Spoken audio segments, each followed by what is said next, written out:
life story of many great people, it is very obvious how important thought, intent, and emotion are in life. If you take Mahatma Gandhi, he was a barrister lawyer in England, and then he went to South Africa and he did many good things, many good things for humanity. But when he went there, he was not a very rich man. He was a very determined man. He did not know that he will start his struggle with, in South Africa for non-violence, peace, and above all, speaking truth. Same thing with Mother Teresa. Was she a rich woman? No, she was not a rich woman. She went to India to help many poor people. But she had determination to help, and she did. And similarly, we find many examples in history. For example, Martin Luther King.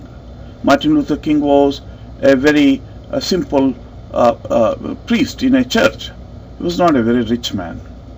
It is their thought, intent, and emotion becomes reality. And the same thing is applicable to many very successful people financially.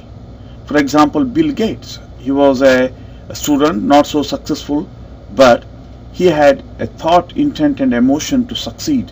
And now he is one of the richest persons in the history of mankind and the person who did greatest donations in the history of mankind. Now looking into the lives of Thomas Edison and the life stories of Ford, these people did not go to school at all, and they were not very good. To some extent they couldn't afford, but they made more contribution to science than many real innovators. The examples go on and on and on and on. And again, we see the examples of Jenner. Jenner was a microbiologist in St. George's Hospital Medical School, London. And I actually did my PhD in the same institution. And he was a simple microbiologist. And when he published his paper, no publisher was ready even to publish his book. And later, he eradicated smallpox from the whole world. Same thing with John Hunter. John Hunter was also a consultant surgeon. And he discovered more than 200 observations in surgery. And John Hunter is a legend. He's a legend in surgery, just like Shakespeare is in English.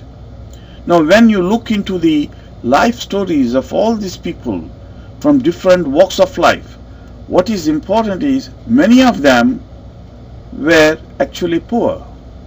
Many of them were as poor as people in many developing countries.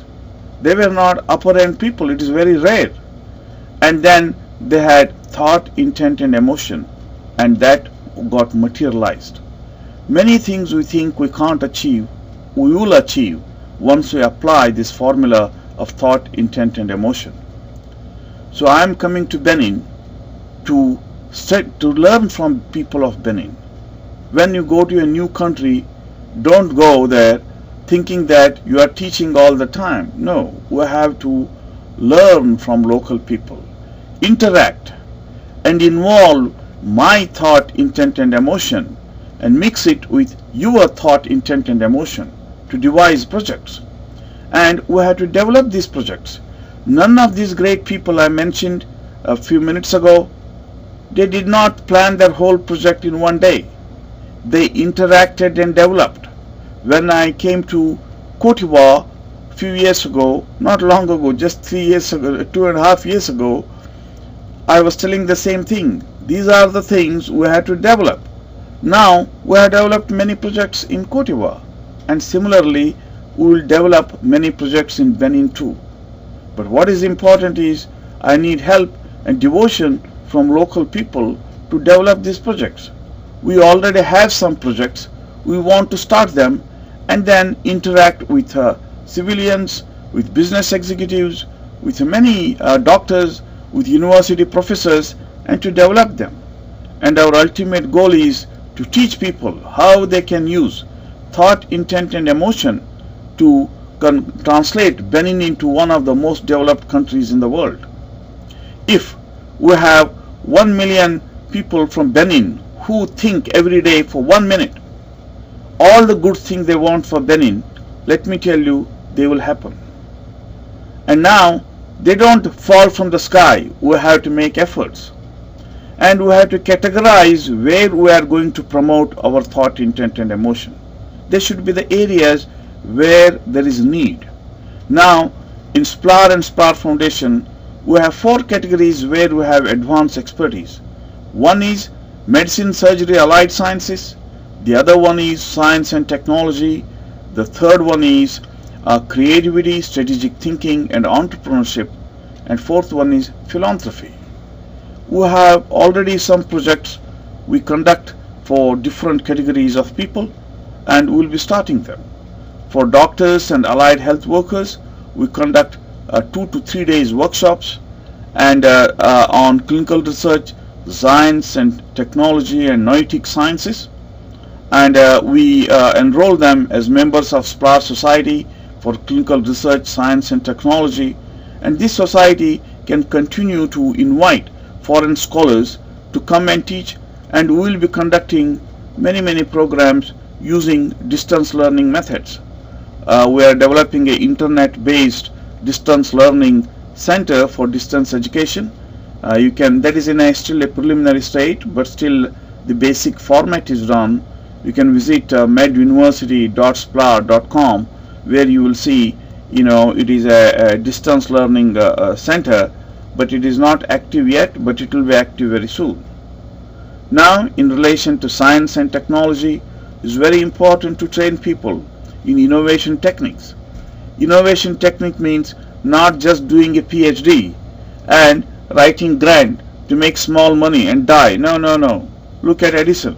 Edison was an innovator. Ford was an innovator. Every successful man was an innovator. Innovation is a pathway to success. And there are some secrets of these innovation strategies, and we train them, many undergraduate students, graduate students, and we want to give this know-how of innovation methodology to every child in Benin. And regarding creativity, strategic thinking, and MBA program, we have very advanced workshops and graduate certificate programs, and in this program we cover the whole MBA syllabus, and we also have cover the real life Manhattan millionaire strategies. That is very important.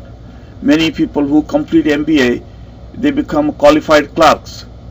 They are not good in entrepreneurship and innovation. It is very important to impart it, and that is what exactly we do. And the fourth and most important thing is to train people in philanthropy.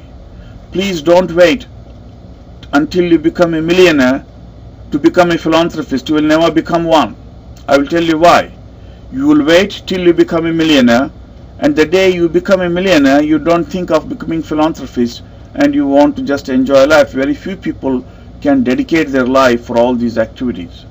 Philanthropy starts today. If you can donate 5 sofas or whatever is your lowest denomination of your currency, start doing it. Maybe it is only a very small amount, but have a vision. Have a vision that one day you will become a great philanthropist. And I must admit, I had a great vision when I joined medicine, that one day I will become a philanthropist as final stop of my life, and that is what exactly I am doing for the last few years.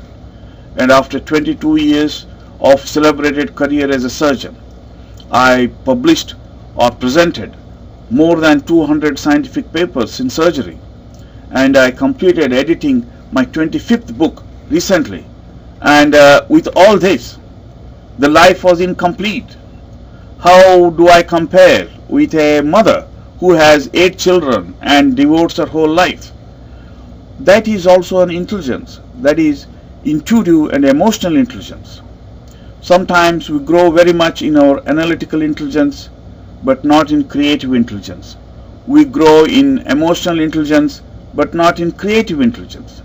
Therefore, I developed a very innovative program called as intelligence management.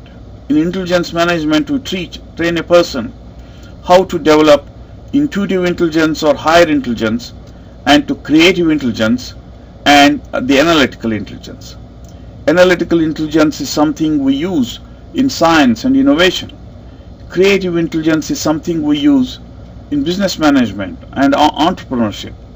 And intuitive and higher intelligence is something we need all the time, because just analytical intelligence and creative intelligence are not enough to understand life.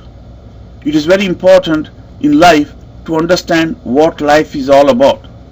Life is all about very simple things. It is about love, kindness, and help people. At the same time, be worldly wise. Otherwise, people will come and cheat you. You have to be worldly wise.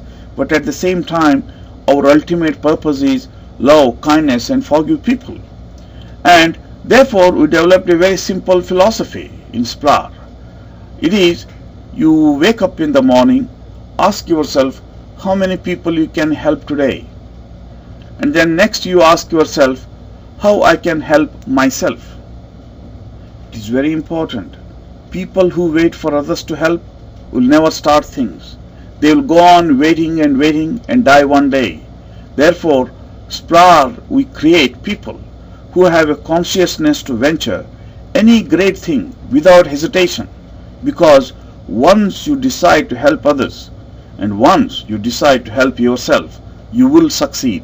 Please write this down, and I am looking forward to coming to Benin to meet you all and to share my ideas and to learn from every person in Benin. And we want to create Benin a country where the consciousness is elevated and each person does not hesitate to become a triple millionaire. That is our goal.